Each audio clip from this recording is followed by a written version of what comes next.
O sea, eles non se molestan nin o máis mínimo en facer un acercamiento para decir vai haber... Bueno, de feito, hai pacientes que a día de hoxe estás chamando por teléfono para anular as consultas e non lle dan cita en Ourense, dicen, xa volveremos a chamar. Vostede non acude ao hospital e volveremos a chamar. Pero vamos a ver, ¿no hay médicos que tienen plaza en este hospital, que su sueldo sale del presupuesto de este hospital? Sí. Pregunto. Pues que hacen en Ourense.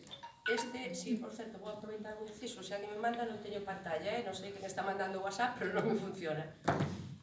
Vale, gracias. Vamos a ver, dermatología, aquí hai un dermatólogo con praza en propiedade, non? Entón o dermatólogo, ese profesional está en Ourense, dando cobertura ali. Estos xestores consideran que é mellor desplazar a población a Ourense que mandalo aquí. Verín ten dotado un servicio de medicina interna, como tamén ten dotado un servicio de pediatría hospitalaria que co tempo fomos la perdendo.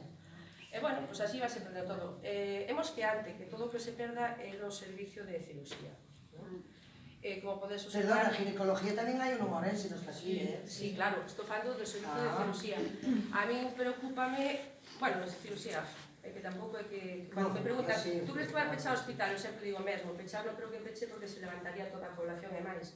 Desmantelalo, sí. O bloque quirúrxico, o que estamos vendo da actividade, o que se fixo neste hospital, o que está facendo ahora é lamentable, non? Dimo a min.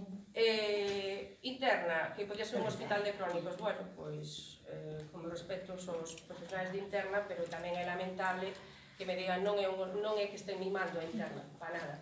Entón, bueno, non sei qual é a situación realmente, o que queren facer con este hospital, pero o que sí estamos vendo todos é que cada día hai menos profesionais, bueno, ni que decir ten de auxiliar só de noites que temos en interna, e de outros problemas xa, plazas que tiñan que estar dadas xa desde fai anos, e non se dan, a fixo de tarde, etc. Non vou seguir nombrando, pois se me olvido de algún. Pero, bueno, en realidad, cada vez vai a peor. Non se ve indicio de que lles importa.